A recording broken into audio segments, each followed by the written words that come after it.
እንኳን ወደ ዮፍታሄ ሾው ኮኔክቲንግ ስቶድ እንኳን ደህና መጣችሁ። ዛሬ ደግሞ በየሳምንቱ የምናደርገውን ፕሮግራም ለየት ባለ መንገድ መቶ አለቃን ይዤላችሁ ቀርብ ያለው ዮፍታሄ ሾው ተከታታዮች እንግዲህ ሰብስክራይብ በማድረግ ሼር በማድረግ እንድታበረታቱን በዚሁ ደግሞ እንጋብዛችኋለን። ዛሬ የምንወያይበት ዋናው ዓላማ ህይወትን በአንድ እጅ ብለው መቶ አለቃ የጻፉትን መጽሐፍ ከሳቸው ጋር ከልጅነት ጀምሮ ህይወታቸውን ታሪክ አንድ ላይ አንስተን ወደ ፓይለት ኑሮ ከዛም ደግሞ ወደ አባትነት ወደ ኑሮ ካናዳም አሜሪካም እያልን አሁን ያሉበት ቦታ ላይ እንግዲህ እንቆማለን። ለህብረተሰቡ ውስጥ ደግሞ ምን አይነት ምክር አሉት በማለት በመጠየቅ የምንጫወትበት ሰዓት ስለሆነ አብራችሁን ቆዩ። መቶ አለቃ አክብረው ወደ ዮፍታሄ ሾው ስለመጡ በጣም ደስ ብሎኛል። እንኳን ደህና መጡ። ስለጋበዝከኝ ዮፍታሄ በጣም አመሰግናለሁኝ። በተለይ ታሪክን እንድናገር እድል ስላገኘሁኝ በዚህ አጋጣሚ ለመሰገን እፈልጋለሁ። እኛም በጣም እናመሰግናለን። እንግዲህ ታሪክን ማወቅ የአዛውንቶችን ኑሮ የኖሩበትን ማወቅ ለእኛም ለልጅ ልጆችም ታሪክ የሚቆይና የሚያስተምር ስለሆነ ለእኛም ትልቅ ትምህርት ነው። እንግዲህ ወደ ልጅነቱ ልውሰዶትና መቼም ልጅነት አጀማመር መቶ አለቃ የት ነው የተወለዱት? የተወለድኩት ልዩ ስሙ ጅሩ ይባላል ወይም እና አውራጃው በድሮ አጠራር ተጉለትና ቡልጋ አውራጃ ይባል ነበር። በአሁኑ ጊዜ ደብረ ብርሃን ይመስለኛል የሚባለው። እና የተወለድኩት እናቴ እዛ ነው የተወለድኩት ማለት እችላለሁኝ። ወላጆችም በአጋጣሚ የዛው አካባቢ ናቸው። ሁለቱም እናቴም አባቴም ወላጆችም ጅሩዮች ናቸው። ያው ጅሩዮች ብዙ ጊዜ ስለሚባል እንደዛ ነው የምለው። ጥሩ።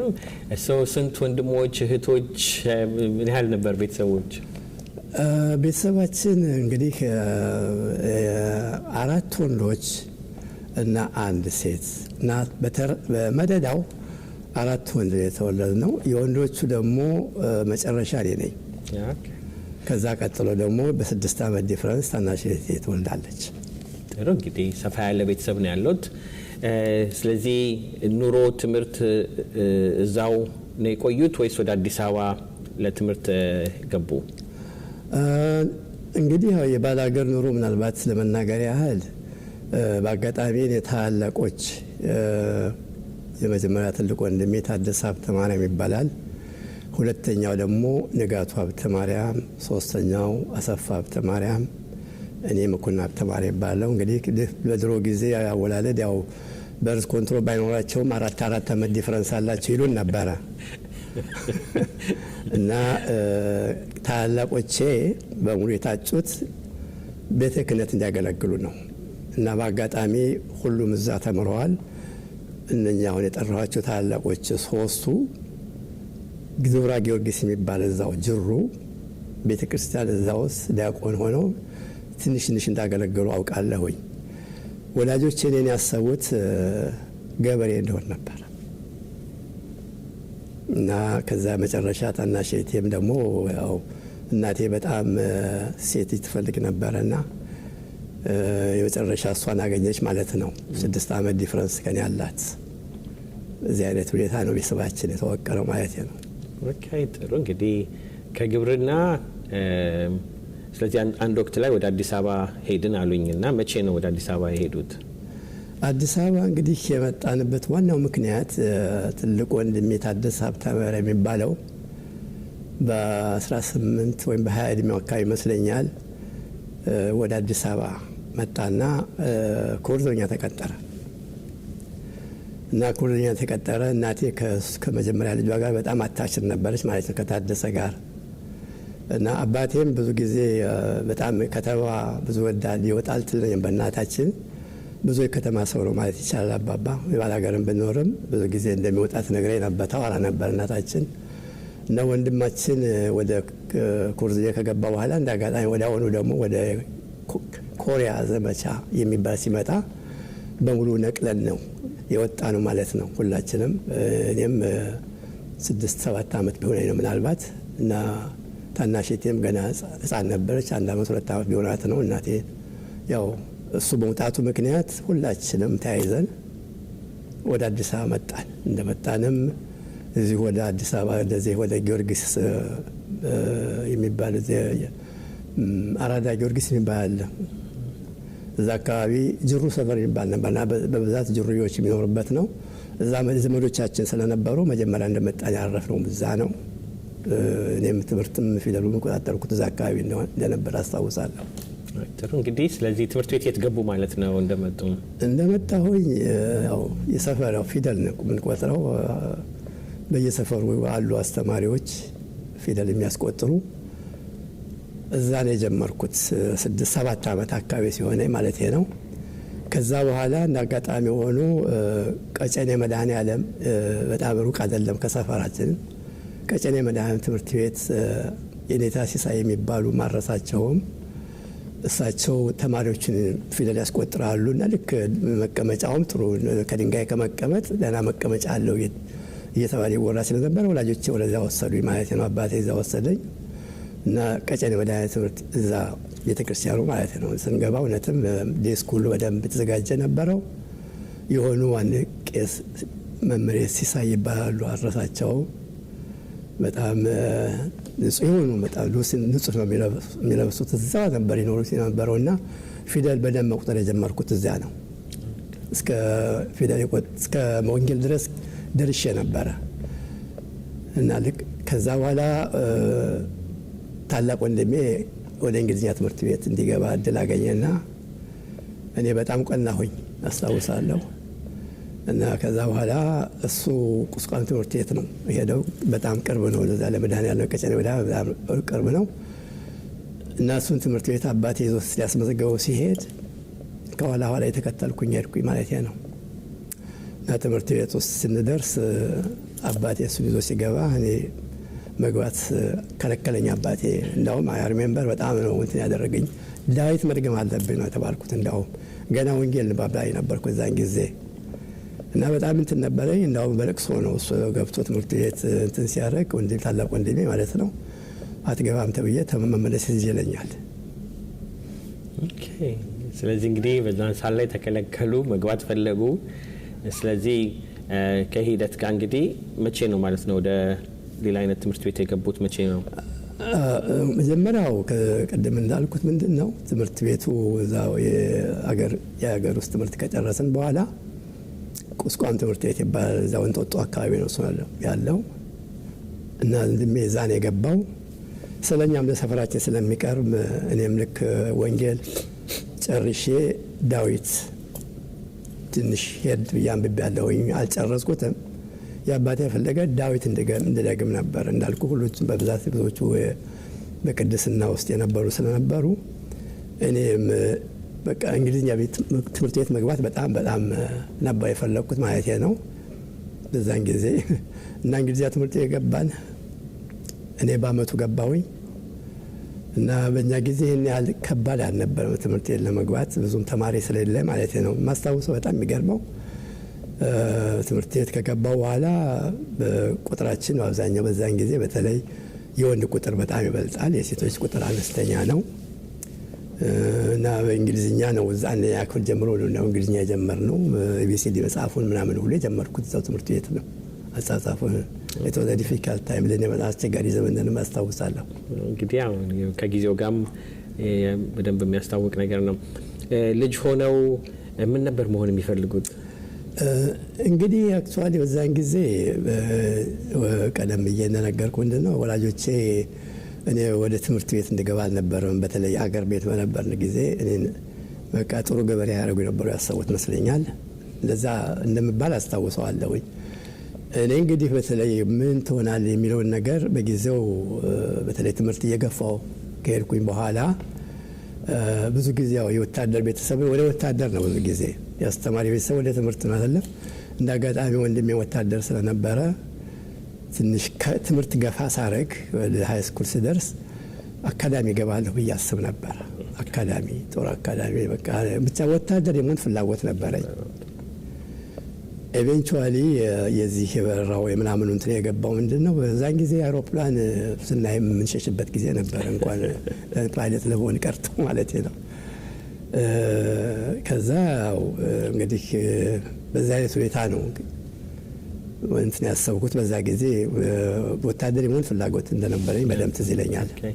ስለዚህ ስንተኛ ክፍል ደርሰው ነው ወይስ በስንት እድሜ ነው እንግዲህ ውትድርናውን ለመሞከር ወደ ፈተና የሄዱበት ሰዓት ነበረና እስኪ እሷን ሰዓት አጫውቱን።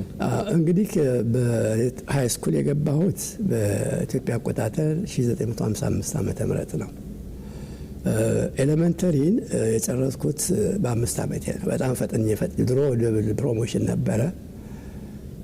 በ5 ዓመቴ የጨረስኩት በ49 ጀምሬ 1949 የጀመርኩት በኢትዮጵያ አቆጣጠር ነው የምነግራቸው። ቶሎ እንደ አጋጣሚ ትምህርት ላይ ትንሽ ፈጠን ኤሌመንተሪ ላይ በጣም ደብል እየሄድኩ ነበር እንትን ብለው ከዛ ተፈሪ መኮንን ነው። በዛን ጊዜ ተፈሪ መኮንን ደግሞ ትምህርት ቤት በጣም ውድ እና በጣም ተማሪዎች በቃ ጭምቅ አድርገው የሚያሳልፉ ትምህርት ቤት እንደነበረ በተለይ ከሃይ ስኩል ወደዛ አካባቢ የነበር ቁስቋም አካባቢ ወደ እንጦጦ ያሉትን በአብዛኛው ተፈሪ መኮንን ነው የሚያስገቡት የነበረው እና በዛን ጊዜ ተፈሪ መኮንን የምናውቀው ከባድ ትምህርት ቤት እንደሆነ አብዛኛውም በእንግሊዝኛ ብቻ እንደነበረ እናውቃለን። በአጋጣሚ እኔም ሃይ ስኩል እንደጨረስኩኝ ተፈሪ መኮንን ተመደብኩኝ። ተፈሪ መኮንን ነበሩ። እንግዲህ ከተፈሪ መኮንን ወደ ውትድርና ወደ ላላ እንዴት ነው ሀሳቡ የመጣው? ወይስ እንዴት ነው እሱ ነው? እኔ እውነት ለመናገር ከሆነ ተፈሪ መኮንን ትምህርት ቤት በጣም ተማሪ በጣም የታወቀ ነው። ድሮ ትምህርት ቤት ዙሪያ ያደረጉን የነበሩት ይቆጣጠሩት የነበሩት ፍሬንች ኬኔዲያንስ ይባላሉ እና አብዛኞቹ እነሱ ነበሩ። እኔ በተለይ ነገ ከገባ በኋላ ትንሽ በተፈሪ መኮንን ከብዶ ነበረ። ምክንያቱም በአብዛኛውን በእንግሊዝኛ ነው። እኔ በነበርኩት ትምህርት ቤት እንግሊዝኛ ትምህርት ቢሰጥም እንደ ጠለቅ ያለ ነገር ብዙ አልነበረም። እኛ ቁስቋም ተማሪዎች ብዙ የምንታወቀው ሸምዳጆች ናቸው፣ ብዙዎቹ ቄስ ቤተሰቦች ናቸው እና በዚህ አይነት ነገር እንታወቃለን። ተፈሪ መኮንን ትምህርት ቤት በጣም ራንኬን ለመጠበቅ አላስቻለኝም። ትምህርት ቤት ትንሽ እንግሊዝኛ ከብዶ ነበር እና ወደ 11ኛ ልክ ለገባ ስል እንግሊዝኛ ነበረ ችግር የነበረውና ፕራይቬት ትምህርት ቤት ገብቻለሁ። በዛን ጊዜ ወላጆች ተርፏቸው ሳይሆን በቃ እንግሊዝኛ ላይ ትንሽ ደክሜ ነበርና ሌላ ትምህርት ቤት ፕራይቬት ትምህርት ቤት የገባሁት ልክ 11ኛ ክፍል እንደገባሁ ማለት ነው። እና ከዛ በኋላ ነው እንግዲህ ወደ አየር ኃይልም በእርግጥ ከተፈሪ መኮንን ሌላ ትምህርት ቤት ገብቼ የምጠራውን ትምህርት ቤት የምለው ተፈሪ መኮንን ነው። ከቁስቋም ትምህርት ቤት ቀጥሎ ኤሌመንተሪ ሃይ ስኩል ተፈሪ መኮንን ነው የተማርኩት። እንግዲህ ዘለል ብለን ሄደን ወደ ውትድርናው አንድ ቀን ሄደው የተፈተኑትን ፈተና ቅድም ሲያጫውቱ ነበርና እስኪ ወደ ፈተናው እንዴት ያንን ፓርቲ ንገሩን። እንደ ምንድነው እዛ አካባቢ ያደረኩት እዚህ ለኛል። በድሮ ጊዜ ትምህርት ቤት ሲዘጋ አካባቢ ኔቪም አየር ኃይልም ብዙ ጊዜ ወደ ትምህርት ቤት ያንዣብባሉ ተማሪ ለመቅጠር ማለት ነው። እና አስታውሳለሁ ተፈሪ መኮንን ትምህርት ቤት ሆኜ በ50 በኢትዮጵያ አቆጣጠር በ1957 አካባቢ ይመስለኛል የአየር ኃይል መኪና እዛ ተፈሪ መኮንን ትምህርት ቤት እናያለን። ሲመጣው አየር ኃይል ሊፈትኑ ነው ምናምን ተባብለና ብይን ጨዋት ነበር። ልጆች ነን። ተፈሪ መኮንን ትምህርት ቤት በጣም ሰፊ ነው እና እረፍት ጊዜ ነው ትምህርት ቤት ተዘግቶ ነበረ። ከዛ ትምህርት ቤት ሊፈትኑ ወጥተዋል ተባለ እና ተፈሪ መኮንን ትምህርት ቤት አዳራሽ አለው፣ ትልቅ አዳራሽ አለው። ስታዲዮን ይባላል። ብዙዎቻችን እዛ ነው ማታ ማታ የምንመለስ የነበረው። ከዛ በኋላ በቃ ብይን መጫወተውን አቆሜ አራግፌ ኪሴ አድርጌ ልፈተን ገባሁ ተፈሪ መኮንን እና ስገባ መታወቂያ ተጠየቅ። እንዳጋጣሚ መታወቂያ አልነበረኝም። እኔ ዝም ብሎ የሚፈቱ መስሎኝ ነበረ እና መታወቂያቸውን ፊት ለፊት አስቀምጡ ተባለ እና ከዛ የሌላችሁ ግን እንዳታስቸግሩ ብትለቁ ይሻላል ሲባል እኔ ወካውት ነው ያደረኩት። ምክንያቱም ምንም አልነበረኝም። ብቻ አየር ኃይል ሲባል ብቻ ዘልዬ ነው የገባሁት ማለት ነው። ከዛ በኋላ እንግዲህ በአመቱ አንድ ጓደኛዬ ከወሎ ክፍለ ሀገር የመጣ ነው። እዛ አዲስ ትምህርት የገባሁበት ጓደኛ አድርጌው ነበረ። መላኩ ወልዴ ይባላል። እንደ አጋጣሚ ባለፈው መጽሐፊ ላይም ነበረ አየር ኃይል ነበር እሱም የገባው ማለት ነው። እና እሱ ኢንፎርሜሽን ሰምቶ አየር ኃይል እንደሚቀጥሩ ይነግረኛል። እና ነገር መቼ ነው ስለው ቅዳሜ ቀን ነው ሚሊክ ትምህርት ቤት ይለኛል። ከዛ በኋላ ተነስቼ ቅዳሜ ቀን ያው ተነስቼ ፈተናው ሲሄድ ትምህርት ቤት ውስጥ በጣም ብዙ ተማሪዎች ቆመው አየኋቸው።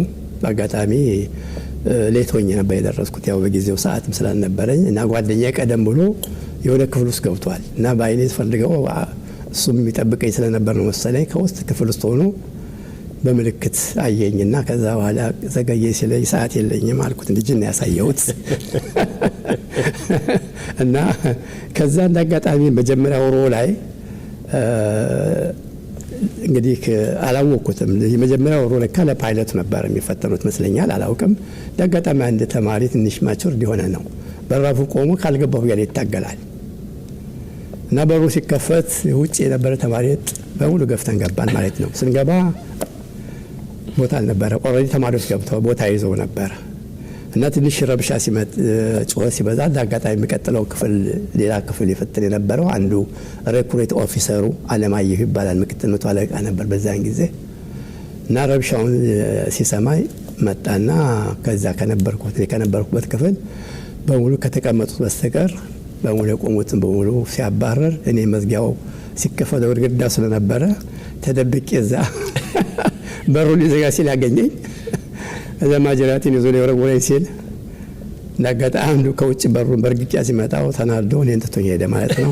እዛ ፈተናውን ተፈተንኩኝ እና 40 በዛ አይ ቲንክ አይ ሪሜምበር በዛን ጊዜ ፈተናው ትንሽ ከበድ ይል ነበር። ያው የጽሁፍ ነው በእኛ ጊዜ እንደዚህ ማልቲፕል ቾይስ የሚባል አልነበረም። አማርኛ፣ እንግሊዝኛና ሂሳብና አፕቲቱድ የሚባል ፈተና ነበረ። እነኛን በአንድ ጊዜ ሾት ወስደን በአጋጣሚ ተፈትኜ ወጣሁ ማለት አንድ 3 ሰዓት ፈጅቷል መስለኛል። እና ከዛ በኋላ መፈተኔን ብቻ ነው ማስታወሰው እንጂ በዚህ ቀኑ ምናምን የሚባል ነገር አይዲያ አልነበረኝም። ነው ታሪኩን ልጨርስልህና ከዛ ምን ይሆናል የኔ ታላቅ ወንድም አሰፋ ብያልኩ እዛ ሚኒክ ትምህርት ቤት ሃይ ስኩል ነበር የሚማረው እና ብዙ ጊዜ እሱ ማስታወቂያ ማየት ይወዳል። ማስታወቂያ ሲያይ መጀመሪያ ላይ መኮንና ተማሪ የሚላየና ማታ ሲመጣ ነገረኝ። እዛ እንቅልፍም አልወሰደኝም። ሌሊቱንም ጠዋት ተነስቼ በቃ በሩጫ ሚኒክ ትምህርት ቤት ሄድኩኝ። ሲሄድ ስሜን እንድ ቁጥር ላይ የተጻፈው በአጋጣሚ መኮንና ተማሪ የሚላል 18 ልጅ ነው ሊስትድ የሆነው እና ከታች ዝቅ ሲል ደግሞ በዚህ ቃል ለሜዲካል እንድትቀርቡ እዚህ እንድትመጡ የሚል አለ። ያችን አንብቤ ሰፈሬ ተመለስኩኝ እና አንድ ሳምንት ጊዜ ነበር የሰጡን። ከዛ ጊዜውን ጠብቄ ሄድኩኝ። ስንሄድ በሙሉ ተማሪዎቹን 18 ነበረ። የሆነ በመኪና ሁላችንም እንዳለን ደብረዚህ ሰውን ገቡ። ሄጅ ሚኒክ ትምህርት ቤት ለፋርዘስት ማውቀው ውስጥ ያድረስ ይመስለኛል። እኔ ያው መኪናው ፕራይቬት የአየር ኃይል መኪና ነው። ይዘውን ደብረዚህ ሄዱ። እዛው አንዳንድ ጥያቄም ጠየቁን፣ ፈተኑን። እንዳጋጣሚ ሜዲካል ወዲያው አስጀመሩን። 15 ነበር መጨረሻ ላይ የቀረ ነው። እንደዚህ ያሉ መጨረሻ ላይ ተራኮ 3 ብቻ ነው የቀረ ነው ከ15 ሜዲካሊ ፊት ናቸው የተባል ነው 3 ነን። እንዳጋጣሚ ክፍለ ሀገሩን በገገር ይገልማል። ከጎንደር ነው አንዱ የመጣው መላኩ መንጠግቦት ይባላል። አንደኛው ደግሞ ከባሌ ጎባ ነው የመጣው ጥላሁን ጸጋዬ ይባላል። እኔ ከአዲስ አበባ። ሶስታችንም በአጋጣሚ ሁሉን ከጨረስን በኋላ ከየት እንደመጣቸው የሚለውን ነገር የተወያየነው ከጨረስን በኋላ ነው እና ከዛ መጨረሻ ፈተናችን ማለፋችን ሲረጋገጥ የአየር ኃይል ሬኩሪት ያደረገን መቶ አለቃ አለማየሁ ትንሽ መሳፈሪያ ገንዘብ ሰጠን። ደብረ ዘይት መኪና ደረስን። ከዛ አዲስ አበባ ገባን። አዲስ አበባ ገባን። እንግዲህ የሁሉ እንግዲህ በጣም ሰፊ ነው። በጣም እንትን የሚላል አይ ነው እንግዲህ በብዙ መንገድ ከትምህርት እንዳጋጣሚ አንዱ ልጅ በር ባይነካ ኖሮ እርሶ የሚባረሩ ነበር። ያን ሰዓት ላይ እድል አጋጥሞት እንግዲህ ወደ ፈተናውም ዓለም ለመሄድ ችለው እንግዲህ ሜዲካሉንም አልፈው እንግዲህ ወደ አዲስ አበባ ሲመለሱ ቤተሰብ የት እንደነበሩ አያውቅም እና ቤተሰብ እንዴት ተቀበሉት? ያው መቼም በድሮ ጊዜ እንግዲህ ስልክም የለም ምንም የለም፣ መገናኛ ነገርም አልነበረም። እንግዲህ የዛሬ 60 ዓመት ከ60 ዓመት በፊት እንደማለት ነው። እኔ ደብረ ዘይት ሲሄድ መጀመሪያ ነገር ደብረ ዘይትንም አላውቀውም፣ ሲጠራ ሰምቼ አላውቅም። ሄድን። ስንመለስ ኤክስፔክት የማደርገው በጣም ከባድ እንደሆነ ይታየኝ ነበረ እና ማታ ነው ሲሄድ አባቴ እና እናቴ እንዳጋጣሚ በተለይ ከአባቴ ጋር ነበር መኖረው በአብዛኛው በዛን ጊዜ እና ታላቅ ወንድሜ ማሰፋ ነበረ። በጣም ደንግጠው ነው ያገኘኋቸው እና እንደተገኘው መጀመሪያ እንደውም በካልቾና ኩርኩም ነው የቀመስኩት። ወንድሜ በካልቾ መታኝ፣ አባቴ ኩርኩም ነው እንዲያቀመሰኝ እና አየር ኃይል ገባሁ ነው ያልኳቸው። እንዴት አየር ኃይል ትገባለህ ምናምን። ምክንያቱም ድሮ የነበረው አንዳንድ ግሪቫንስ ወታደርነት በተለይ በመንግስቱ ጊዜ የነበረው ታላቅ ወንድሜ እዛ ግርግሩ ስለነበረ እና አባቴ ብዙ ዋጋ ስለከፈለ የወታደርነቱን ትንሽ አልወደደው ነበረ እና ከዛ በኋላ አየር ኃይል ገባሁ ምናምን ብዬ ስነግራቸው እንዴት ትገባለህ የሚለውን ወዲያው ተናገሩ። ግን ከዛ በኋላ ኖ ተርኒንግ ባክ ነው። በድሮ ጊዜ በእኛ ጊዜ አንድ ሰው ከአየር ኃይል ገብቶ ማንኛውም ወይም ኔቪም ቢሆን ተመልሶ መግባት እድል አልነበረውም እና ያንን ነገርኳቸው ማለት ነው። እንግዲህ ተመልካቾች እስካሁን ከልጅነት መቶ አለቃ መኮንን የትውልድ ቦታ የትምህርት የት እንደተማሩ እድሉን ደግሞ አጋጥሟቸው የአየር ኃይል ፈተና ወስደው ወደ ደብረ ዘይት ሄደው ከዛም ደግሞ ቤተሰብ እንዴት እንደተቀበላቸው እንግዲህ አይተናል። አሁን ደግሞ እንግዲህ ወደ ዋናው ወደ ትሬኒንግ ከሄዱ በኋላ የፓይለትነትን ትሬኒንግ ምን ይመስላል፣ በዛም ላይ ደግሞ በስራ ላይ ደግሞ የሚያጋጥማቸውን ነገሮች ምን ይመስላል የሚለውን ደግሞ እንወያያለን ማለት ነው። ሰብስክራይብ፣ ሼር በማድረግ ለሁሉም እንዲደርስ ታደርጉልን ዘንድ እንጠይቃችኋለን ማለት ነው። ብዙ አጫውተውናል። አሁን እንግዲህ ደግሞ ዘለን እስኪ ወደ ስራ ወደ ትሬኒንጉ እንሂድ። የመጀመሪያ ትሬኒንግ እንግዲህ የት ነው የተላኩት? የመጀመሪያ ትሬኒንግ ውስጥ ወደ የት ነበረ? ከገባ በኋላ መጀመሪያ የግድ መቼም ወደ ሚሊተሪ እንትን መለወጥ አለብን ማለት ነው። ከትምህርት ቤት የመጣ ነው። የራሳችን የሆነ አቲቲዩድ አለን፣ የራሳችን የሆነ አመለካከት አለን እና አየር ኃይል ከገባን በኋላ ያው የወታደር ዩኒፎርም ያስፈልገናል። ጸጉራችንም መከርከም አለብን። ሙልጭ ነው ያደረጉን። እንደውም የሚያስደነግጥ ነበር። አንዳንድ ጊዜ ደህና ልብስ ለብሰው የመጡትን ጓደኞቻችን ነበሩና ጸጉራቸው ሲላጭ በእውነት ትንሽ ደንግጠን ነበር። እኛስ አለባበሳችን ይህን ያህል እንደ ነገሩ ነበር። እኔ በተለይ በእኔ አካባቢ ነበር ነው ማለት ነው። ከዛ እንደጨረስን ያው በጥር አካባቢ ጥር 1958 ዓመተ ምህረት በሙሉ ተማሪዎች የዛን ጊዜ አየር ኃይል ተማሪዎች በተለይ ሬክሩት አዲስ ትምህርት ቤት ይሰጥ የነበረው አስመራ ነበር እና ወደ አስመራ ነው የወሰዱ ማለት ነው። ለፓይለትም ለቴክኒሻል አርማሜንት የተባጠሩት በተለያየ አየር ኃይል ውስጥ የተቀጠሩትን በሙሉ አሰባስበው አዲስ ምልምል ትምህርት ቤት ሁላችንም ከሲቪሊያን ላይፍ ወደ ሚሊተሪ መለወጥ የግድ ስለሆነ ወደ አስመራ ነው የወሰዱን።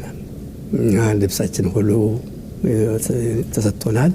ጸጉራችንም በጣም ባዶ ነው። እዛ ነው እንግዲህ የቆየሁት ማለት ነው። ለተወሰነ ጊዜ አቆየን እና ከዛ በእኛ ጊዜ ትንሽ የበራ ስለነበር የተቀጠርነው እንደ 8 እንሆናለን። አዲስ ምልምል ትምህርት ቤት ውስጥ አንጨርስ ነው ወደ ደብረ ዘይት ተመለስ ነው። ምክንያቱም የበራ የሚያስተምሩበት ጊዜ ስለቀረበ የሬኮሬት ደግሞ አዲስ ምልምል ትምህርት ቤት ኖርማሊ ወደ 3 ወር ይፈጃል። 3 ወሩ ሳንጨርስ ወደ 8 የምንሆነን ተመልሰን ወደ ደብረ ዘይት መጣን በጠቅላላው። ከዛ ሌሎችም ከኤሌክትሮኒክስም ከአየር ኃይል የተቀጠሩ ነበሩ። ለፓይለት የግድ ቁጥሩ ጨምር ማድረግ ስለነበረበት ወደ 20 ፓይለቶች የምንሆን በረራውን ለመጀመር ተዘጋጀ ማለት ነው። ደብረ ዘይት እንግዲህ ከገጠር የመጣ ልጅ አይሮፕላን ሳይ ሊገጨኝ ነው ብሎ የሚፈራ ልጅ አሁን ራሱ ደግሞ ወደ ፓይለትነት ገብቶ ስልጠና ሊገባ ነውና ምን ይመስል ነበር? ከዛ አነሳሶት ተነስተው አይሮፕላኑ ትሬኒንጉ ሲጀመር ምን ስሜት ነበር የሚሰማውት? በዛ የሚገርም ነገር ነው። በጣም አምቢሽስ ያደርጋል። በጣም ብዙ በቃ ትንሽ ይመኝ የነበረውን ነገር ስላገኘሁኝ በጣም ትዝ ይለኛል። ትንሽ አምቢሽስ ነበርኩ ማለት እችላለሁኝ። በአጋጣሚ በዛን ጊዜ ስንቀጠር አብዛኞቻችን እድሜያችን እንደዚህ እንዳሁኑ ጊዜ አይደለም። ግማሹ ከግብርና መጥቶ ነው እንደገና ትምህርት ቤት ገብቶ ተምሮ እንደገና ያው እንደ ማንኛውም ሰው አየር ሲቀጠር ያው እና እኔ በጣም አስታውሳለሁ። በጣም ልጅ እንደነበርኩ አስታውሳለሁ። እና አጋጣሚ ያው ሪክሩት ጨርሰን ከበጣም በኋላ ከኛ በፊት በራ የጨረሱት ክንፋቸው ምናምን ስናይ በጣም ትንሽ ጎበዥ ነበር እና ከነሱን በጋ ጠጋ ብሎ ወሬ መስማት በጣም እንወድ ነበረ። አስታውሳለሁ አንድ ምሽት ላይ እንደዚሁ ከጎንደር የመጡ ልጆች ነበሩና እንደ አጋጣሚ ከጎንደር ግራጁዌት ያደረገ ፓይለት ነበርና ማታ የካዴቶች መኝታ ክፍላችን ከሌላው ለየት ያለ ነው፣ ወጣ ያለ ነው እና እኔ ጠጋ ብዬ አዳምጥ ነበርና ከዛ ምን ይላል እንዴት ናቸው በረራ ስንት ናቸው ለበረራ የመጣችሁ ምናምን ሲለ 20 ነን ይለዋል። አይ ጥሩ ነው አንድ 3 ሰው ቢያልፍ ሲለኝ በቃ በጣም የደነገጥኩት እውነት ለመናገር ከሆነ ምክንያቱም እኔ በዛን ጊዜ በእድሜም ይመስለኝ ነበር። ምክንያቱም ከኔ በላይ ቁመት የነበራቸው ምንም አልነበረኝም በዛ ጊዜ ገና በጣም ልጅ ነኝና ይመስለኝ ነበረ ትንሽ በእድሜ ከፍ ያሉ በቃ እነሱ ቢሳካላቸዋል ላይ ምናምን ብዬ ትንሽ ውስጤ ትንሽ አዝኖ ነበር። እና ከዛ በኋላ እንግዲህ በረራውን መጀመሪያ ቲዎሪ ነው የምትማረው። ግራውንድ ትሬኒንግ የሚባል ነገር አለ። ያው የበረራ ቴክኒክ የበረራ ቲዎሪ ትማራለህ። እንደገና ዘሴም ታይም ደግሞ አካዳሚክስ ትማራለህ ማለት ነው። ካልኩለስ ድረስ እንማር ነበር አክቹዋሊ በዛ ማለት ነው። እና አየር ኃይል በትምህርት በጣም የሚያምን ነው እና እሱን ተረድተናል በጣም። ስለዚህ ሃይ ስኩል የግድ ዝም ብሎ ፓይለት አይኮንም ማለት ነው። ምክንያቱም ኤቨንቹዋሊ ምንድን ነው ያ ሰው ነገ ተነገ ወዲያ አየር ኃይል መሪ ሊሆን ይችላል፣ ብዙ ቦታ ሊደርሳል በሚባል ስክሪን አድርገው በደንብ አድርገው ነው በጣም በጥራት ነው የሚያስተምሩት አየር ኃይል በዛን ጊዜ። ቆንጆ ነው እሱ። እንግዲህ ትሬኒንጉ አለቀ። ከዛ እንግዲህ ወደ ስራ የተጀመረው ውስጥ የመጀመሪያ በስራ ዓለም ፍላይት ያደረጉት መቼ ነው? ከሱ ከመሄድ በፊት በረራ እንግዲህ ከኔ ጋር በረራ የነበሩትን ጓደኞች ትንሽ ብናገር ደስ ይለኛል። እንግዲህ አንዳንዶቹ አሁን በህይወት ያሉ አንዳንድ ማስታወሳቸው ጓደኞች ብናገር ለእኔም ደስ ይለኛል። ከኛ ጋር መጀመሪያ የፒ16 ፓይለት ቁጥር 16 ተራው ነው 16 ቢባል ነበረ። በዛን ጊዜ ከኔ ጋር ከነበሩት እንደው ፕሮሚነንት የሆኑት ሰዎች በጠራችን ጀነራል ለገሰ ተፈራ ካዴት ሆኖ ነው ከአካዳሚ ሲመጣ ካዴት ሲኒየር ካዴት ነበረ። አየር ኃይል ለመጣ ምክትል መቶ አለቃ ነበረው። እኛ ካዴቶች ነን። ሌላ ደግሞ በጣም ቅርብ የሆኑ ጓደኞች እስቲ አሁን ድረስ የምንገናኝ ጓደኛዬ ተስፋዬ አብዲ ይባላል። ኢትዮጵያ አምባሳደር ነበረ። አምባሳደርም ማዕረጉም ሻለቃ ነው። በጣም ቅርብ ጓደኛዬ እስከዛሬ ድረስ ከ60 ዓመት በላይ ጓደኛዬ ነው። ስቲል አሁን በህይወትም አለ። ምናልባት ኢንተርቪው አይርከው ሊሆን ይችላል። እና ሌሎችም ነበሩ። እንደ አጋጣሚ 20 ፓይለቶች እንዳልኩ ቅድም እንደነገርኩ ነበር። ግን እንደ አጋጣሚ በዛን ጊዜ ትንሽ ልጅ ነህ ተብዬ አንድ 16 ሰዓት በር ያለውኝ ትንሽ ጊዜ ነበር ሶሎ የሚቀረን። እንደ አጋጣሚ አንተ ልጅ ነህና ትንሽ ይህን አውሮፕላን አምንን ለመስጠት ትንሽ ጥሩ እና ትንሽ ጊዜ መቆየት አለ ብለው ኮሎኔል ውብሸት ተፈራ የሚባሉ አሁን ወደ 90 ዓመት ዕድሜ ደርሰዋል። እዚሁ ሜሪላንድ ነው ያሉት። እሳቸው የዛን ጊዜ ሻምበል ነበሩና እንደዚሁ በረራ ሜዳ አካባቢ ያገኙኝና ጠርተው አይ መኮንን አንተ ትንሽ ልጅነት ትንሽ መቆየት አለበት ተብዬ ከዛ ጊዜ በረራ ፒ16 ቢ ከሚባሉት በረራውን አቆሜ ለአንድ ዓመት ያህል የኤር ትራፊክ ኮንትሮል ኮርስ ተምሬ ከጨረስኩኝ በኋላ ሲቪል አቪዬሽን ነው እንዳጋጣሚ አዲስ አበባ ነው የተማርኩት። እሱ ከጨረስኩ በኋላ አመት ቆይቼ ያው ጊዜ ስለደረሰ እንደገና ፒ70 ቢ በረራ ውስጥ ገብቼ ወደ 26 ነበር። ከ26 8 ፓይለቶች ነው ያለፍነው። በጣም ፓይለትነት እንደዚህ እንትን አይደለም፣ ራሱን የቻለ ሳይንስ ነው ፓይለት እንትን እና ሁሉም ገብቶ ሁሉም ይሆና ማለት አይደለም። ራሱን የቻለ እንትን ነው። 26 ነበር። ከ26 8 ግራጁዌት ያደረግነው የበረራ ክንፍ ወሰደ ማለት ነው። እና ያው እንግዲህ ከዛ በኋላ በረራ ክንፍ ካገኘን በኋላ በተለያየ የበረራ ክፍሎች እንመደባለን። ወደ ጀት ስኳድሮን የሚሄዱት ትንሽ በጣም በበራቸው ብቁ እንትን ያላቸው ወደዛ ይሄዳሉ። ሁላችንም ኢቬንቹዋሊ ሁሉ መብረር እንደምንችል ነው ዲፕሎማችን የሚያሳየው እና ቤስት ፓይለት ባሉት ወደ ጀት ያስገቧቸዋል። ከዛ በተለያዩ አውሮፕላን ውስጥ እንመደባለን። ሄሊኮፕተር አለ፣ ትራንስፖርት አለ፣ ቲ28 የሚባል አለ። በየቦታው እንመደባለን ማለት ነው። በእኛ ጊዜ አውሮፕላን ይህን ያህል እንዳሁኑ የተረፈረፈ አልነበረም። በጣም ጥቂት ነው የነበሩት እና በየቦታው እየገባን የግድ እንትን ማየት አለብንና በዛ ሁኔታ 8 ነበር። እንደው ለኢንፎርሜሽን ያህል በአሁኑ ጊዜ ብዙዎቹ ጓደኛችን መነግረህ 8ታችንም በህይወት አለ ማለት አይደለም። እንደው ብነግርህ ከአንድ ሰው በስተቀር አሁን ሁለት ነው የቀረ ነው። እኔም ያው እግዚአብሔር በትንሽ አምልጬ ነው የቀሩት። ከአንድ ሰው በስተቀር የቀሩት በበረራ ግዳጅ ላይ ያረፉት። በሶማሌ ጦርነት የሚሞቱ አሉ፣ በኤርትራ ጦርነት የሚሞቱ ጓደኞች አሉ። እና እግዚአብሔር አትርፎኝ ያው እንግዲህ ይሄን እድል ገጥሞኝ ዛሬም እዚህ መጽሐፍ ለመድረስ መጽሐፍም ደርሼ እግዚአብሔር አድርሶኛል። እና ታሪኩ በጣም እጅግ ብዙ ነው፣ ረጅም ነው። እንግዲህ ተመልካቾች እስካሁን እየተከታተልን ያለን ነው። የልጅነት አልፈናል፣ ትሬኒንጋቸውን እንግዲህ በረራም ጀምረዋል። ከዛስ እንግዲህ ቅድም ነካ እንዳደረጉት የመጨረሻ የደረሰባቸው አደጋ መቼ ሆነ ብለን ስለ አደጋውና ከዛ በኋላ ያለው እንግዲህ እንደተወያየ ነው ህይወትን በአንድ እጅ የሚለው መጽሐፍ የወጣበትን መንገድ የምንወያይበት ሰዓት ደርሷል ማለት ነው። እንግዲህ ይሄ ሁሉ ታልፎ በረራ ተጀመረ እና እስኪ ወደዛች ቀን ውሰዱኝ።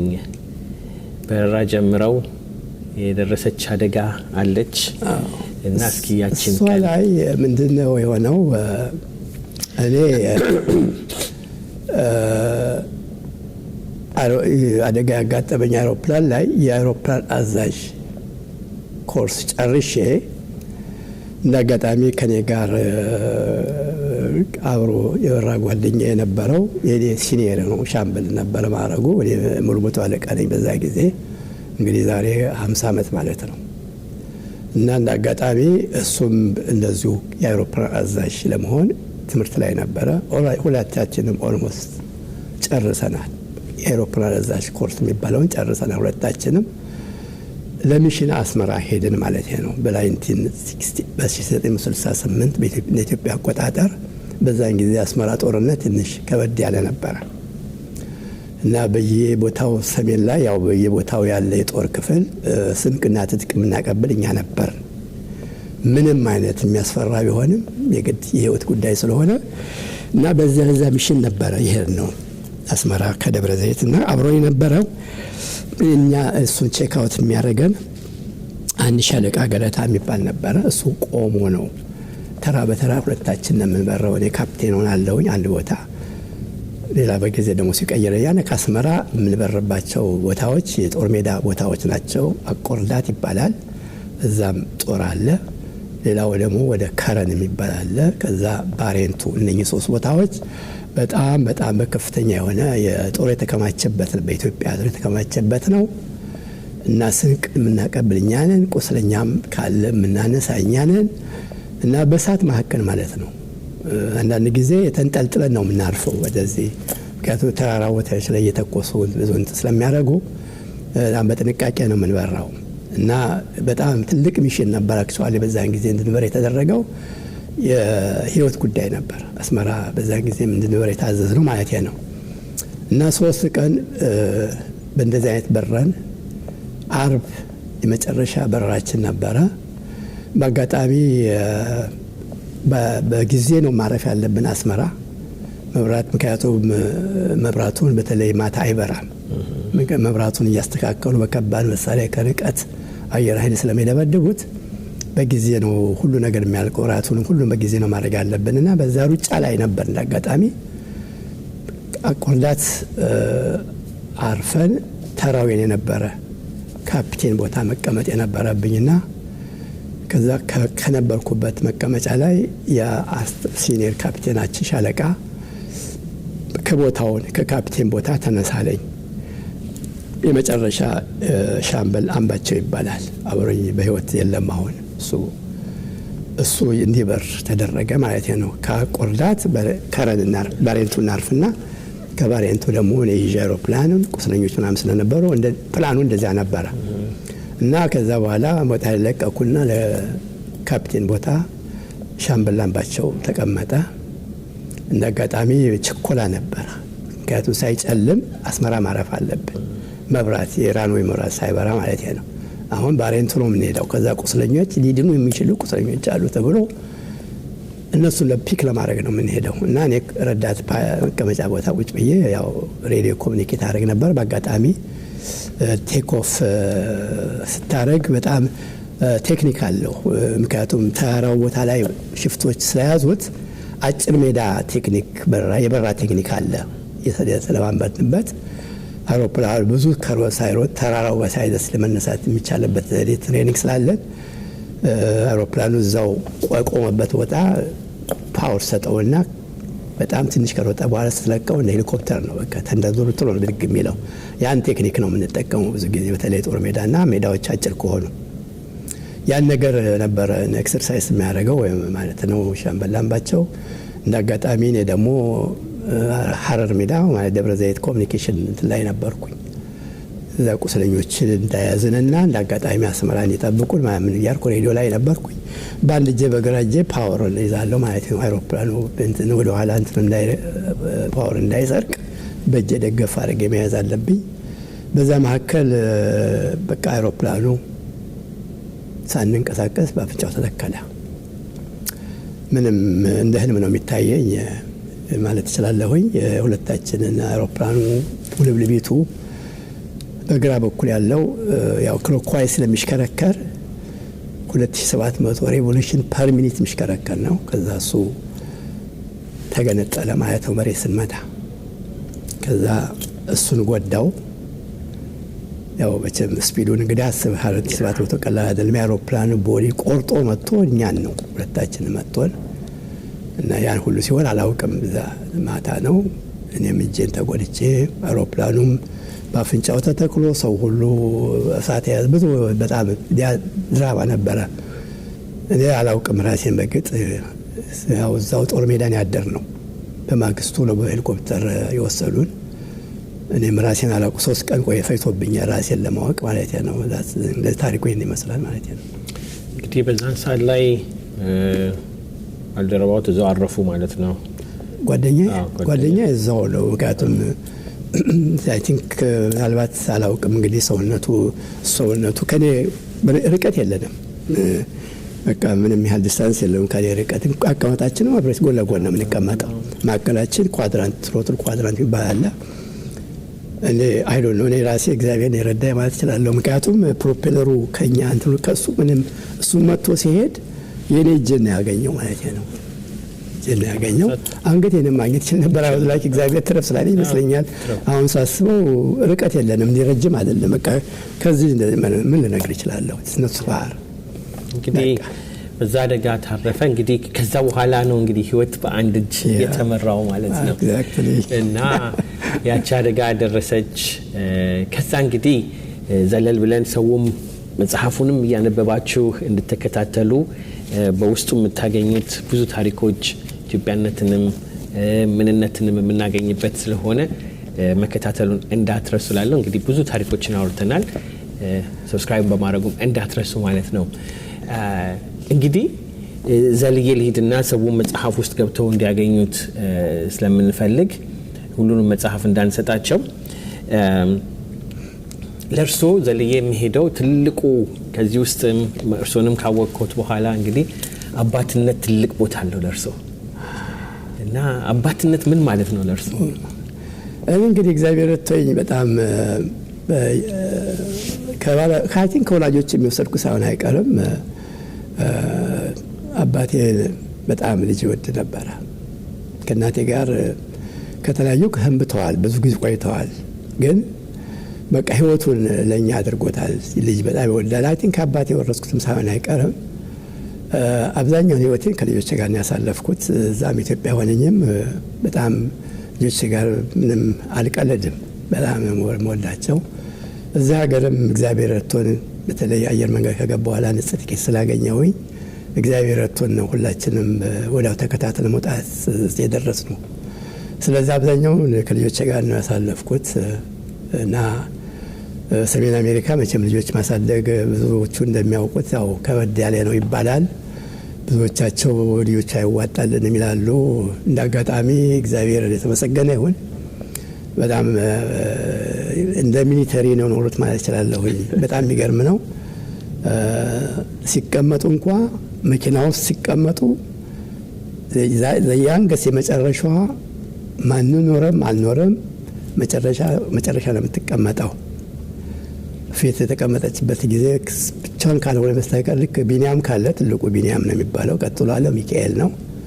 ቀጥላ ቤዛይት፣ ከዛ መስከረም፣ ህሊና። እነኛ 5 ልጆች 3 ሴት 2 ወንድ ነው ያለኝ እና የሚሊተሪ ላይፍ ሳልነግራቸው እንደ ሚሊተሪ ላይፍ ነበር የሚኖሩት። የሚገርም ነገር እና ብዙ ሰው ይደንቀው ነበረ እና ያው እንግዲህ ኑሮ በፈረንጅ ሀገር መቼም ሰራተኛ የምትልበት ሀገር አይደለም። ልጆች በዛን ጊዜ ልጆች ናቸው፣ ትምህርት ቤት ልጆች ናቸው። እኔ በጣም እግዚአብሔር ሰጠኝ ጥንካሬ ያለ መሰለኝ። በጣም ጠንካራ እንትን ነኝ። በአንድ እጄ ምንም ያልሰራሁት ነገር ያለ አይመስለኝም። እንግዲህ ከኪችኑ ቢጀምርልህ ልጆች ትምህርት ቤት ሲሄዱ ምግብ አብስዬ የምጠብቃቸው እኔ ነኝ። በደም ሾፕ አድርጌ ምን ብዬ ከዛ ተሟልቶ ነው የሚመጡት ልጆቼ ማለት ነው። እና ከዛ በኋላ እያደጉ ሲመጡ አንደኛው ትልቁ ልጅ ትንሽ ያው እየረዳኝ ጀመረ። ምንም ያልሰራሁት ነገር የለ፣ አቃተኝ ብዬ የምለው ነገር የለም። ብቻ ኑሯቸው ትንሽ ለብዙ ሰው ይገርም ነበረ እና ልጆችንም በሙሉ በጠቅላላው በጣም ሀይሊ ዲሲፕሊን ሆነው ነው ያደጉት። እርስ በርሳቸው እንደ ሚሊተሪ ላይፍ ነው እና በፍቅር ነው ያደግነው። 5ታችን 3 መኝታ ቤት ነው ያለው። 5ታችንም በፍቅር ሁላችንም እያገቡ ወጡት። ከዛ ነው ልጆቼ እና ከዛ በኋላ ኦፍኮርስ ካደግ በኋላ ሁሉም ስራ ቢኒያም በተለይ ትልቁ ልጄ ትንሽ ኩኪንግ በጣም ይወድ ነበረ። መጽሐፍም እሱን ነበሩ ብዙ ጊዜ የሚያነባው። እሱም እኔ ወደ አበሻው ትንሽ ኤክስፐርት ነኝ ማለት ስላለው እሱ በፈረንጁ እያነበበ ጥሩ ምግብ ይሰራልን ጀመረ ማለት ነው። ብዙ ሴቶቹ ልጆች ናቸው ቃማጠ ምናልባት እነሱ ብዙ ጊዜ ነው ስራቸው። ብቻ we have a good life በደም ሳይሰለቸን ሳንሰለቻች ሳንጣላ፣ እውነት ነው የምነግርህ ሳንጣላ። እንዳውም በጣም በእውነት በእግዚአብሔር እንደማመሰግነው አንዳንድ ሰዎች ሊጠይቁ ይሞክሩ ነበር፣ እንዴት ተሳካልህ ይሉኛል ማለት ነው። እኔ እንግዲህ 2 አይነት ጸባይ ያለኝ እላቸዋለሁ። እኔ ልጆቼን ወዳቸዋለሁ፣ አንድ ይሄ ነው። ሁለተኛ ነገር ደግሞ ከስነ ስርዓት እንዲሆኑ ብዙ አልፈቅድላቸውም።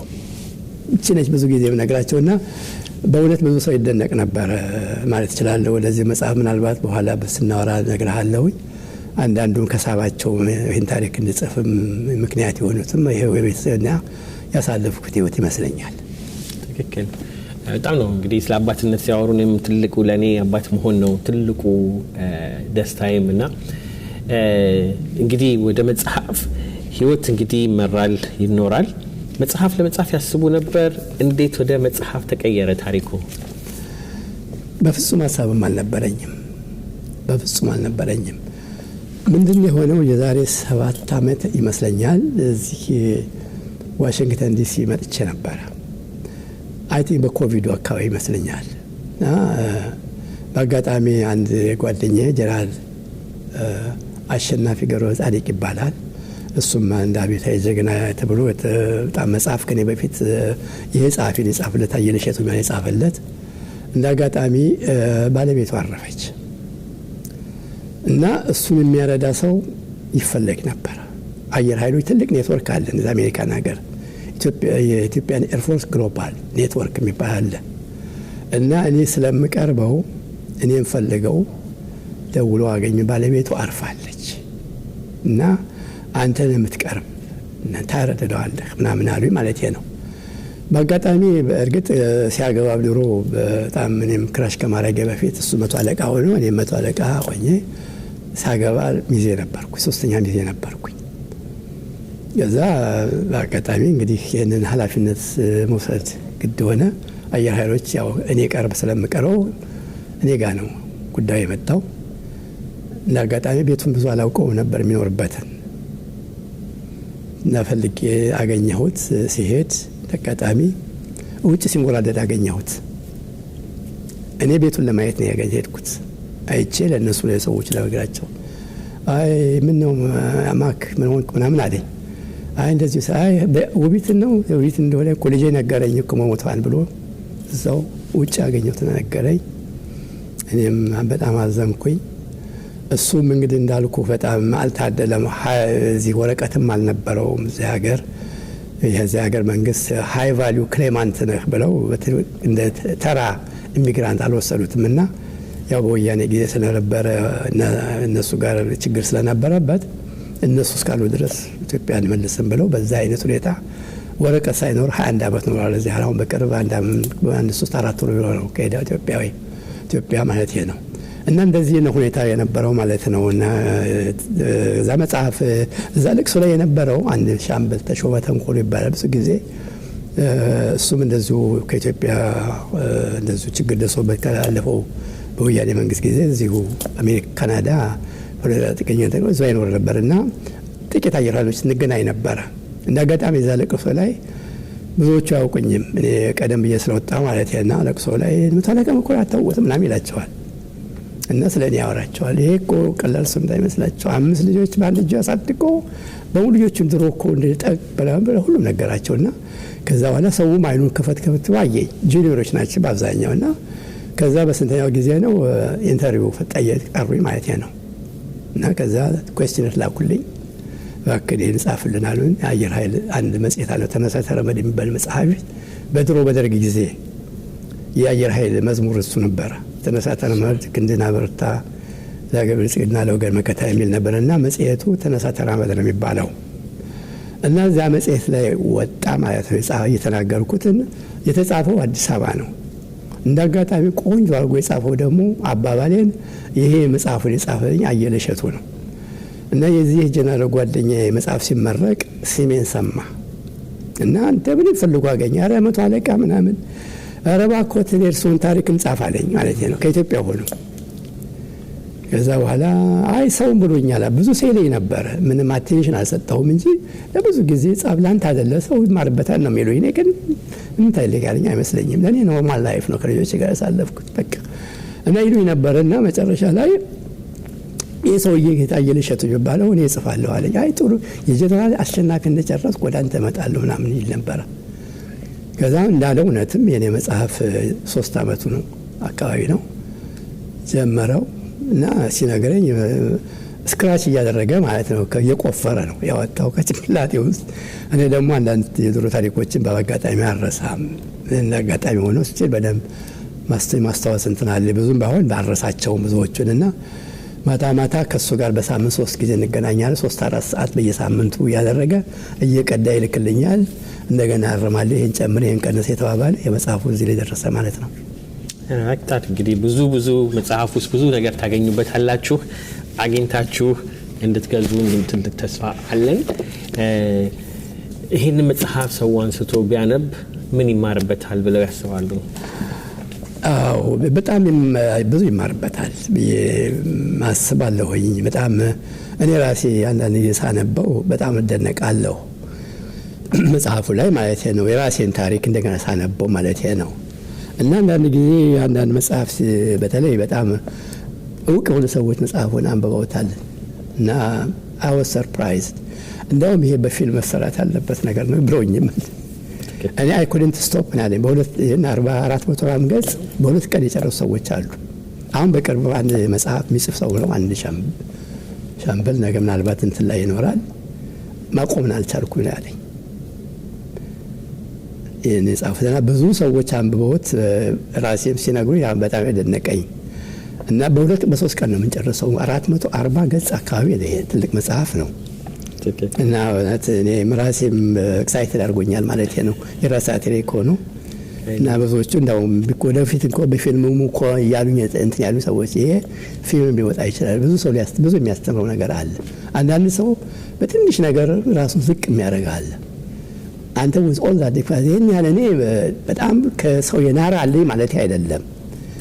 በራሴ የሆነ ራሴ ታሪክ አለኝ እንጂ ከዚህ የበለጠ ብዙ ተአምር የሰሩ ሰዎች እንዳሉ አውቃለሁ። በተለይ ዲሳቢሊቲ ያለባቸው ሰዎች ማለት ነው።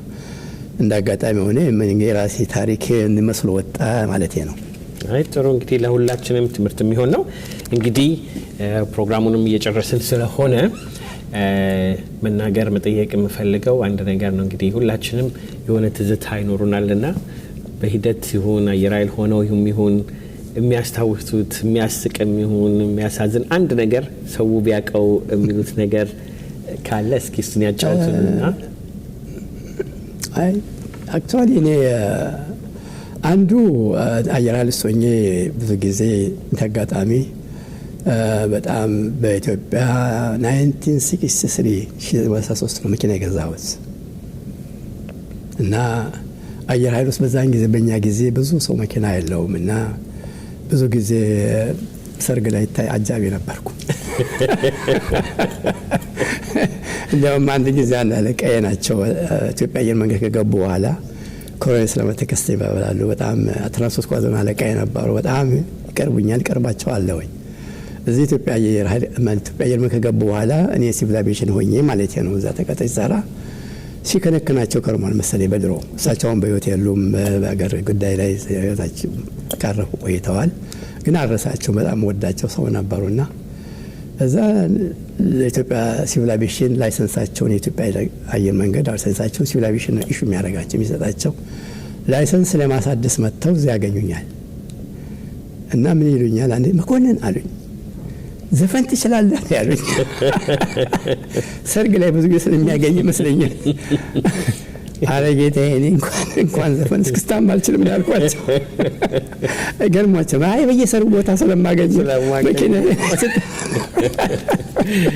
በጣም አመሰግናለሁ መቶ አለቃ፣ ትልቅ ናቸው።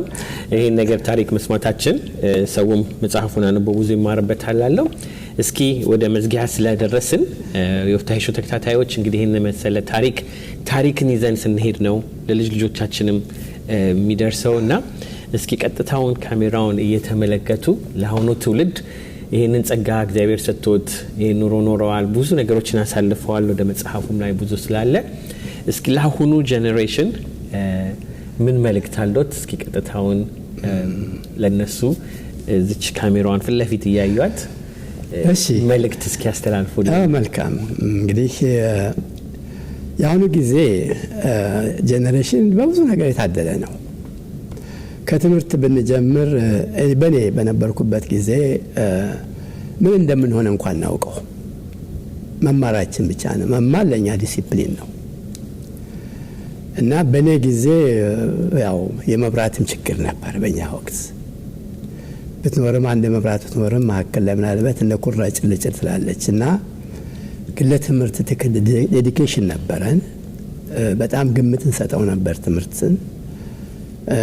እንደዛም ደግሞ ቤተሰቦቻችን በጣም በቅርብ እናገለግልበት ጊዜ ነበርና እኔ በህይወቴ በተለይ በአሁኑ ያለው ጄኔሬሽን በጣም ብዙ የተመቻቸ ነገር አላቸው። ምን መሆን እንደሚፈልጉ ቀደም ብሎ ማወቅ ይችላሉ። በዛም መስመራቸው ማስመር ይችላሉ።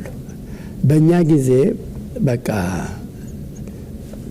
ይህን ያህል የታወቀ ነገር የለም። ይሄ ነው አለው ብለን ለማለት አንችልም ነበረ። በእኛ ጊዜ የነበሩ የስራ መስኮች በተለይ በዛ ጊዜ ወደ ሚሊተሪ አካባቢ ነው። አየር ኃይል፣ አየር አካዳሚ፣ ኔቪ ምናምን ይባላል ወይም ጦር። ሌላው ደግሞ ወደ ቲቸር ትሬኒንግ ይባላል እና ከዚያ ቀጥሎ ባንክ። የስራ መስኮች በጣም ሊሚትድ ነበሩ በእኛ ጊዜ እና የአሁኑ ትውልድ ብዙ ኤክስፖዠር አለ፣ ብዙ ነገሮችን ማድረግ ይችላል። በእኛ ጊዜ የነበረው ዲሲፕሊን ነው። በጣም ዲሲፕሊን፣ የትምህርትን ዲሲፕሊን አለን። በጣም ታግለን ነው የምንኖር የነበረው እና የአሁኑ ትውልድ ድለኛ ነው። ብዙ ነገሮችን መስራት ይችላል። አይምሯቸው የአሁኑ ጊዜ ወጣቶች በጣም የበሰለ ነው። ድሮ እንትን አይደለንም፣ እንደኛ ጊዜ አይደለምና ብዙ ኦፖርቹኒቲ ያላቸውና ይህንን ያለውን ኦፖርቹኒቲ መጠቀምና ለሀገራችን የሚጠቅሙ ብዙ ነገሮች አሉ። በተለይ አሁኑ ትውልድ በብዙ ነገር ራሱን ያነጸና ለሀገሩ ብዙ አይነት አስተዋጽኦ ማድረግ የሚችል አለ። ስለዚህ በዛ በኩል ኢትዮጵያኖች እንዲበረቱ እና የሀገር ፍቅር እንዲኖራቸው ለሀገራችን ሁላችንም ለሰላም ለፍቅር እንድንተጋ። ከሀገር የበለጠ ምንም የለም። እዚህ ሀገር ብዙዎቻችን ውጭ ብንሄድም ምናልባት ያለውን ኦፖርቹኒቲ እንጠቀማለን እንጂ ዞሮ ዞሮ እንደ ሀገር ምንም ነገር የለም። ሁላችንም ሀገራችንን በጣም በቅጡ ነው ምንመኛት። ትክክል። ከሀገር ምንም ይበልጥ የለም። እንግዲህ መዝጊያ ጨምረውታል። ያልጠየቅኩት ጥያቄ ካለ በጣም አመሰግናለሁ። ብዙ ነው የተማርኩት በዚች ሰዓት ውስጥና መዝጊያ የሚሉት የሚጨምሩት ያልጠየቅኩት ነገር ካለ በዛች ቃል እንዘጋለን። እኔ አንደኛ መዝጊያ በጣም እግዚአብሔርን አመሰግናለሁ። በእውነት እንደዚህ አይነት ደረጃ እደርሳለሁኝ ብዬ በፍጹም ማስብ ሰው አልነበርኩኝም። አብዛኛውን ጊዜ ቀደም ብዬ ተናገርኩት ከልጆች ጋር ነው ያሳለፍኩት። ብዙም ከብዙ ሰው ጋር ንግስቅን ሳላገባ ነው ማለት እችላለሁ። ከእሷ ጋር ከእናታቸው ጋር ከተለያየን ጀምሮ 35 አካባቢ ይሆናል። አብዛኛውን ጊዜ ከልጆች ጋር ነው ያሳለፍኩት እና በእውነት ዴዲኬሽን ያስፈልጋል አንድ ነገር። እኔ ሁልጊዜ ልጆች ያን ነገር ላይ መድረስ አለባቸው የሚል ስለነበረኝ በውስጤ ወደ ውስጥ ሌላ ነገር የሚታየኝ ነገር አልነበረም እና አብዛኛው ጊዜ ከልጆቼ ጋር ነው ያጠፋሁት። ከልጆቼ ጋር ስላጠፋሁ ደግሞ እስካሁን ድረስ ልጆቼን እንደው ፍቅር አስተማርኳቸው ብዬ ነው የምገምተው። እና አንዳንድ ጊዜ እንዴት አሳደግካቸው ተብዬ የተጠየቅኩት ጊዜ ነበረ። እኔ ምንም በቃ ሪሊ ትልቁ ነገር መቼም ሁሉን ነገር የሚያሸንፍ አስፈሪ የተባለውን አንበሳ ማሸነፍ የምችለው በፍቅር ነው። ፍቅር የመሰለ እንትን የለም። እና እውነተኛ የሆነ የግንኙነት ከልጆቼ ጋር በጣም ነበረኝ። ከሌላው ሰው ጋርም እንደዚሁ ነኝ። በእውነት በህይወቴ ብዙም ከሰው ጋር ብዙም አምባጓሮ ያደረግኩ ሰው አይደለሁኝም። በጣም ጸጥ ያልኩ ነኝ ማለት እችላለሁኝ። አንዳንድ ጊዜ ጓደኞቼም ይነግሩኛል። እና በጣም ወደ ፍቅር አዘነባላለሁ፣ ወደ ቁም ነገርም በጣም ወዳለሁኝ። እና ህይወቴ በዚህ አይነት ሁኔታ ነው እንግዲህ አሁን ያለሁበት ሁኔታ። ልጆቼ ሁሉም ራሳቸውን ችለው የራሳቸው ህይወት ጀምረዋል። ሁሉም አግብተዋል። በጠቅላላው ከ5 ልጆቼ 16 የልጅ ልጆችን አድርሻለሁኝ። ግራንድፓ ጥሩ ግራንድፓ ሆኛለሁ። ልጆችን በየቦታው ስጎበኝ ልጅ አገኛለሁ፣ ልጅ ስማለሁ ማለት ነው። እና ህይወቴ እዚህ ላይ ነው ያለው። በጣም ደስ ብሎኝ እግዚአብሔርን ያመሰግንኩ ነው የምኖረው። እግዚአብሔር ይመስገን። መቶ አለቃ በጣም አመሰግኖታለሁ። ሰዓት ሰጥተውኝ አብረን ሰዓት አመሰግናለሁ። ስለሰጠኝ ጊዜ በእውነት አመሰግናለሁ። እና በጣም አመሰግናለሁ። በተለይ ፈገግታ በጣም እንትን የሚል ነው። ጥሩ ሰው እንደሆንክ ይታያል። የማያየው ነው ያለሁት። እግዚአብሔር ባርክ አንተንም ቤተሰቦችንም እግዚአብሔር ባርክልህ። በጣም አመሰግናለሁ። እንግዲህ ወፍታዊ ሾው ተከታታዮች ፕሮግራሙን ወዳችሁታል ብዬ አስባለሁ። አብራችሁ ስለቆያችሁ እግዚአብሔር ይባርካችሁ። እንግዲህ የመቶ አለቃን መጽሐፍ በመግዛት ሊንኩንም ከስር እናስቀምጥላችኋለን። አብራችሁን ጊዜ እንድታሳልፉ ብዙ ትምህርት ከልጅነት ተነስቶ ከገጠር ተነስቶ አውሮፕላን ስናይ ይገጨኛል ብለን አስበን ፓይለት መሆን ማለት ቀላል ነገር አይደለም። በዛም ደግሞ ያሁሉ ታልፎ አደጋ ደርሶባቸው በአንድ እጅ ህይወትን መርተው 5 ልጅ አሳድገው እዚህ ያደርሰዋል። በአሁን ሰዓትም ደግሞ እግዚአብሔርን በማመስገን የሰጡን ምን አለ። የአሁን ሰዓት ልጆች ምን አላችሁ? ብዙ ኦፖርቹኒቲ አለ። ድሮ ምን ትፈልጋለህ እንኳን ብሎ ሲጠየቅ መድረስ የምንችልበትን ማናቅ ሊሚትድ ነበር። አሁን ግን በጣም ብዙ ኦፕሽኖች ስላሉ ያንን በመጠቀም ተጠቀሙበት ተብሎ ተመክሯል። ለሁላችንም ስለሆነ ተጠቀሙበት። ይህንንም ደግሞ በመከታተል ሰብስክራይብ በማድረግ ለሌላውም እንዲዳረስ መቶ አለቃንም እንድታከብሩልኝና እንድታመሰግኑልኝ በጣም ፈልጋለሁ። የሚቀጥለው ፕሮግራም እስከምንገናኝ ድረስ ደህና ሰንብቱ።